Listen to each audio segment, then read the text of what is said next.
Hello everyone! So, padulong mi o SM karon diri sa SM Lanang Premier. So, naglakaw sa mi.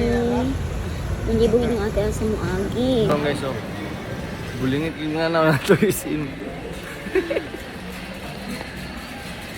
Okay, magpalit lang mi og sudan. So, napili na mo is ang beef. Ay, lami ka ay siya tanaw na ay. So, nag-crave ko og beef karon. So, nagpalit na lang dyan mi. Kaya para lami. Pagkatila po taglami nga sudan panagsa. Sila tagpanindaan ni. Hindi kita magpalit og laming sudan. Diba? Napay kutsilyo astang haita. O, lami gani kayo no. Okay. Pilay nun. Oh, lami ako.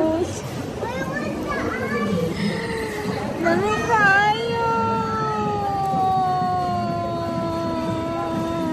Lami kayo.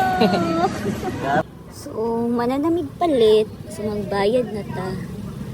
O, di ba nagpalit patag hotdog. Ay, para natin sudan pagkabuntag bago mo adtog office. Karon untay kwarta. So, dagino to na tong kwarta dahil. So, gamay lang tagpita ka kay pobre inyong auntie. After nagpalit yung auntie o Dunkin Donuts. So, naglaway mo inyong auntie ani. O, bali 100 ang gipalit sa babae.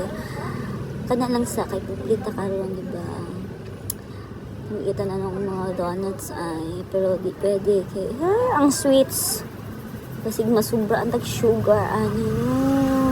My God. So, di ba? Nakapambalay lang taon ming duha, nagagatog SM Lanang. Di ta pwede magporma-porma kay wati kwarta. Lami king ingkit sa inyong auntie. Kalami ba sa ingkit? Di ba? Bastang lami ay slow mo ang peg sa inyong auntie nagkaon og donut. Ay, kalami sa chocolate. Nagsalang ni.